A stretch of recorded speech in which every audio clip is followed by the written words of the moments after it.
ओम नमः शिवाय। हर हर महादेव। हरिओम शर्मा मन यूट्यूब से चैनल पर आप सभी का स्वागत है। आज मैं आपको सावन सोमवार की कथा सुनाऊंगा। भगवान शिव की इस कथा का श्रवण करने से आपकी प्रत्येक मनोकामना पूरी होगी। जब आप भगवान शिव की पूजा कर लें, उस समय भगवान के सामने दीपक जलाएं और फिर हाथ में पुष्प लेकर के इस कथा का श्रवण करें। सावन मास के महीने में भगवान शिव की प्रतिदिन पूजा की जाती है, अभिषेक किया जाता है। जब आप सावन सोमवार की पूजा कर रहे हो तो उस समय संकल्प करना है कि आप 4 व्रत रखेंगे सावन के, या फिर 16 सोमवार का व्रत प्रारंभ करना चाह रहे हैं। तो आज मैं आपको सोमवार की कथा सुना रहा हूँ। यह बहुत ही प्रसिद्ध कथा है, हर सोमवार को यह कथा सुनी जा सकती है। भगवान की इस कथा का श्रवण करने से पूर्ण फल प्राप्त होता है, मनोकामना पूरी हो जाती है। कथा सुनने के बाद में भगवान को भोग लगाएं और सभी लोगों में प्रसाद बांटें। भगवान के सामने चौमुखी दीपक जलाएं और इस कथा का श्रवण करें। प्राचीन समय की बात है, एक धनी व्यापारी था। अमरपुर नगरी में वह धनी व्यापारी रहता था। उसके पास धन की कोई कमी नहीं थी, भरपूर धन था। उसके पास हर प्रकार की सुख सुविधाएं थी, लेकिन उसको एक ही दुख था कि उसके कोई संतान नहीं थी। वह बड़ा दुखी और परेशान रहा करता था। प्रतिदिन भगवान शिव की पूजा करता था। उसका नियम था कि वो प्रत्येक सोमवार को भगवान शिव की पूजा करता और व्रत रखता था। भगवान शिव की कृपा से उसके घर में हर प्रकार का सुख और वैभव था, लेकिन उसके भाग्य में संतान का सुख नहीं था। वह यही चिंता में रहता था कि मेरे बाद मेरे व्यापार को कौन संभालेगा और हमें कौन पिंड देगा, क्योंकि पितृ ऋण से मुक्ति तभी होती है जब पुत्र की प्राप्ति हो। वह भगवान शिव की नियमित रूप से पूजा करता रहा। एक दिन माता पार्वती ने भगवान शिव से कहा कि प्रभु, यह साहूकार काफी समय से आपकी पूजा कर रहा है, आपको इसकी इच्छा पूरी करनी चाहिए। भगवान शिव बोले, हे देवी, यह पुत्र प्राप्ति के लिए मेरी पूजा कर रहा है, लेकिन मैं क्या करूं? इसके कर्म ऐसे थे कि इसको पुत्र प्राप्ति का योग ही नहीं है, इसके भाग्य में संतान का सुख नहीं है। माता पार्वती ने कहा, प्रभु, जब इसके भाग्य में संतान का सुख नहीं है तभी तो ये आपकी पूजा कर रहा है, आपको इसकी इच्छा पूरी करनी चाहिए, आप भगवान हैं। भगवान शिव ने कहा, ठीक है देवी, मैं इसी पुत्र प्राप्ति का आशीर्वाद देता हूँ, लेकिन वह सिर्फ 16 साल ही जीवित रहेगा।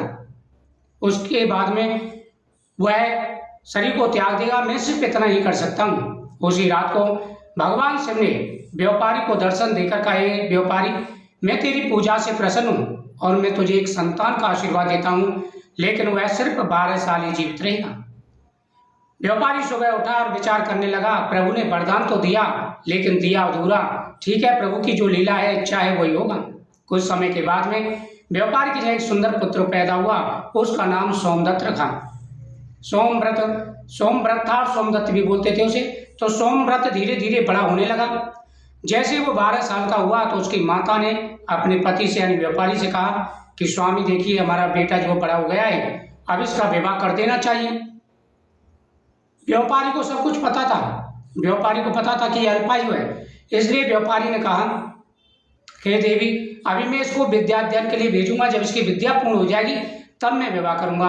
उसने अपने साले को बुलाया, दीपचंद को, और कहा, ऐसा करना, इसको काशी जी पढ़ने के लिए ले जाओ और इसकी पढ़ाई पूरी हो जाए, 16 साल का ही हो जाए, 17वें साल में लगे, इसे वापस ले आना।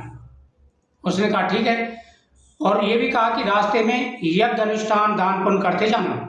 दोनों मामा भांजे चल दिए। रास्ते में यज्ञ अनुष्ठान दान पुण्य करते जा रहे थे। एक नगरी में रुके। रत्नपुर वह नगरी थी जहाँ पर वो रुके थे। वहाँ की धर्मशाला में रुके, जिसमें एक बारात पहले से ठहरी हुई थी। वहाँ के राजा की कन्या का विवाह था, लेकिन जो शादी के लिए वर आया था वो एकांक से काना था।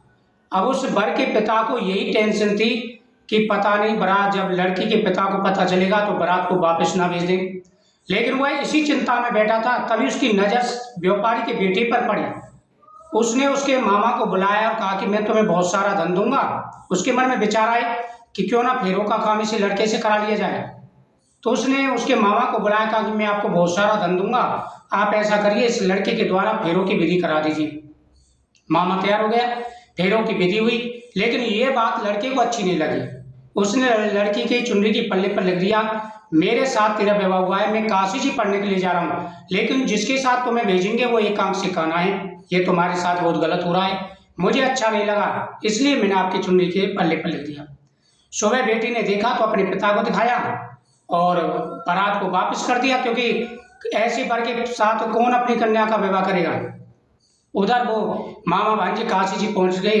भांजे ने पढ़ना प्रारंभ कर दिया, मामा ने यज्ञ अनुष्ठान करना प्रारंभ कर दिया। एक दिन मामा भांजे यज्ञ कर रहे थे, अचानक भांजे के सर में दर्द होने लग जाता है और भांजा अंदर जाके लेटता है, उसके प्राण निकल जाते हैं। मामा यज्ञ पूर्ण करता है, ब्राह्मण को द्रव्य दक्षिणा आदि देकर के जब वो आता है और देखता है कि उसके भांजे के तो प्राण निकल गए। अब वो तो जोर जोर से रोने लगा था, क्योंकि उसकी जिम्मेदारी थी, वो लेके आया था पढ़ाने के लिए। देवयोग से उसी समय भगवान शिव और माता पार्वती जी वहां के जा रहे थे। माता पार्वती ने उसके रुदन की आवाज सुनी तो भगवान शिव से कहा, प्रभु देखिए आपकी नगरी में कोई दुखिया रो रहा है। भगवान शिव और माता पार्वती अदृश्य रूप से वहां पहुंचे और जाकर के देखा ये तो वही साहूकार का बेटा है जो भगवान शिव के आशीर्वाद से प्राप्त हुआ था। माता पार्वती ने कहा कि प्रभु इसे और जीवन दान दीजिए। भगवान शिव ने कहा, देवी इसकी आयु इतनी थी, लेकिन माता पार्वती के आग्रह करने पर भगवान शिव ने उसे जीवन दान दिया। वह जीवित हो गया। मामा भांजे प्रसन्न हो गए। यज्ञ पूर्ण करने के बाद में, पढ़ाई पूरी करने के बाद में वह वापस आए, उसी नगरी में ठहरे, क्योंकि वो नगरी रास्ते में पड़ती थी। अब वहाँ के नौकर चाकर उन्होंने पहचान लिया। जाके राजा को कहा तो राजा भगा हुआ आया और राजा ने उसे गले से लगा लिया, अपने राज्य में ले गया। लड़की भी प्रसन्न हुई।